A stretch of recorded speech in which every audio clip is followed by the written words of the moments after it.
ಸಖತ್ ಖಾರ ಬಣ್ಣ ಮತ್ತು ರುಚಿ ಆಚಿ ಚಿಲ್ಲಿ ಪೌಡರ್.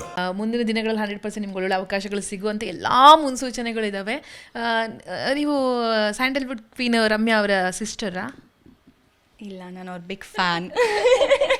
ಆಲ್ಮೋಸ್ಟ್ ಅವ್ರ ಸ್ಟೈಲ್ಗಳು ಸ್ವಲ್ಪ ಕಾಪಿ ಆಗುತ್ತೆ ಅಂತ ಅನ್ಸುತ್ತೆ ನನಗೆ. ನಂಗೆ ಅವ್ರು ಅಂದರೆ ತುಂಬ ಇಷ್ಟ. ನಾನು ಅವ್ರಿಗೆ ಎಷ್ಟೊಂದು ಸಲ ಹೇಳಿದ್ದೀನಿ. ಅವ್ರನ್ನ ನಾನು ಮೀಟ್ ಮಾಡಿದಾಗಲೂ ಕೂಡ ಅವ್ರ ಹತ್ರ ನಾನು ಬೇರೆ ಏನೂ ಮಾತಾಡ್ತಿಲ್ಲ. ಮ್ಯಾಮ್ ನಂಗೆ ನೀವಂದರೆ ಇಷ್ಟ, ನಂಗೆ ನೀವಂದರೆ ಇಷ್ಟ ಅಂದ್ಕೊಂಡು ಅವ್ರು ಆರಾಮಾಗಿರು, ನನಗೆ ಗೊತ್ತು ಅಂತೆಲ್ಲ ಹೇಳ್ತಾರೆ. ಆ್ಯಂಡ್ ನನಗೆ ತುಂಬ ಏನು ಇಷ್ಟ ಅಂದರೆ ನಾನು ಅವ್ರನ್ನ ಇನ್ಸ್ಟಾಗ್ರಾಮಲ್ಲಿ ಯಾವಾಗಲೂ ಫಾಲೋ ಮಾಡ್ತಾಯಿದ್ದೆ. ಅವ್ರು ನನ್ನನ್ನು ಫಾಲೋ ಬ್ಯಾಕ್ ಮಾಡ್ತಾರೆ, ನನ್ನ ಫೋಟೋಸಿಗೆ ಲೈಕ್ ಮಾಡ್ತಾರೆ, ನನ್ನ ಸ್ಟೋರೀಸ್ ನೋಡ್ತಾರೆ. ಇದಕ್ಕಿಂತ ಇನ್ನೇನು ಬೇಕು ಒಬ್ಳು ಫ್ಯಾನ್ಗೆ? ಅದಾದಮೇಲೆ ನಾನು ಒಂದ್ಸಲಿ ಅವ್ರ ಹತ್ರ ಫೋನಲ್ಲಿ ಹೇಳಿರ್ತೀನಿ, ನಾನು ತನನಂ ಸಿನಿಮಾದಲ್ಲಿ ಒಂದು ಸಾಂಗ್ ನಿಮ್ಮ ಜೊತೆ ಮಾಡಿದ್ದೀನಿ ಅಂತ. ಅದನ್ನ ನೆನ್ಪಿಟ್ಕೊಂಡು ನನ್ನ ಸಿನಿಮಾ ಪ್ರಮೋಷನಲ್ಲಿ ಅವ್ರು ನಾನು ಮಾತಾಡೋಕ್ಕಿಂತ ಮುಂಚೆ ಅವ್ರು ನನ್ನ ಜೊತೆ ಮಾತಾಡ್ತಾರೆ, ರಾಶಿಕಾ ಅಂತ ಮಾತಾಡ್ತಾರೆ. ಏನು ಬೇಕು ನನಗೆ ಅವರನ್ನೇ ಸಿಕ್ಕಾಪಟ್ಟೆ ಇಷ್ಟ.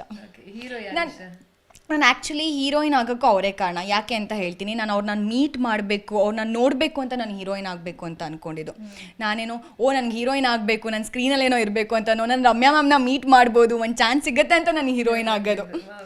ಅದು ತುಂಬ ಖುಷಿ ಆಯಿತು. ಅವ್ರ ಜೊತೆ ಒಂದು ಸ್ಕ್ರೀನ್ ಶೇರ್ ಮಾಡಿದ್ರು ಇನ್ನೂ ಖುಷಿ ಆಗುತ್ತೆ ನನಗೆ. ಹೀರೋ ಯಾರು ಇಷ್ಟ ಆಗ್ತಾರೆ ನಿಮಗೆ ಅಂತ ಹೇಳಿ, ಯಾರ ಜೊತೆ ಆ್ಯಕ್ಟ್ ಮಾಡಲೇಬೇಕು ಅಂತ? ಆ ಥರ ಎಲ್ಲ ಏನಿಲ್ಲ.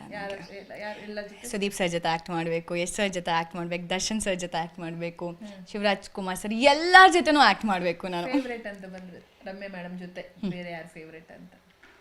ಸುದೀಪ್ ಸರ್ ಅವ್ರ ಜೊತೆ ಅವಕಾಶ ಸಿಕ್ಕರೆ ಹೆಂಗಿರುತ್ತೆ ನಿಮ್ಮ ರಿಯಾಕ್ಷನ್? ತುಂಬ ಖುಷಿ ಆಗುತ್ತೆ.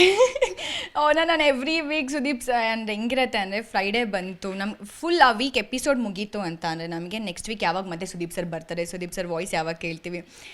ಅಲ್ಲಿ ಕುತ್ಕೊಂಡು ರಾಶಿಕಾ ಅಂತ ಹೇಳ್ತಾರೆ ಗೊತ್ತಾ, ಅದೇ ನಮಗೆ ಲೈಫಲ್ಲಿ ನಾವು ಏನೋ ಅಚೀವ್ ಮಾಡಿರೋ ಫೀಲ್ ಬರುತ್ತೆ. ಯಾಕಂದರೆ ಅವ್ರನ್ನ ಮೀಟ್ ಮಾಡೋಕ್ಕೆ ಎಷ್ಟೊಂದು ಜನ ಕಾಯ್ತಿರ್ತಾರೆ.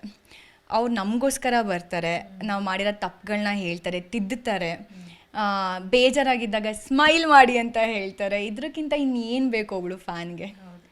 ಅವ್ರಿಗೋಸ್ಕರ ವೇಟ್ ಮಾಡ್ತಿರ್ತೀವಿ ಎವ್ರಿ ವೀಕ್ ನಾವು. ಓಕೆ, ನಿಮ್ಮ ತಮ್ಮನಿಗೆ ಕೇಳ್ತಾ ಇದ್ದೆ, ಸೂರಜ್ ಭಾವ ಆದರೆ ಓಕೆನಾ ನಿಮಗೆ? ಒಂದು ಕೇಸ್ ಅವ್ರಿಬ್ರಿಗೆ ಇಷ್ಟ ಆಗಿ ಮದುವೆಗಿದ್ವಿ ಆದರೆ ಅವ್ರು ಭಾವ ಆಗಿಬಿಡ್ತಾರೆ, ನಿಮ್ಗೆ ಇಷ್ಟ ಆಗುತ್ತಾ ಅಂತ? ಯಾಕಂದರೆ ನೀವು ಸ್ವಲ್ಪ ಸಿಟ್ಟಾದರೂ ಕೂಡ ಅದು ಕಾಮಾಗಿ ತೊಗೊಂಡು ಹೋಗ್ತಾರೆ. ನಿಮಗೆ ಬೇಕಾದ ಎಲ್ಲ ಲಕ್ಷಣಗಳು ಕಾಣಿಸ್ತು ನಮಗೆ.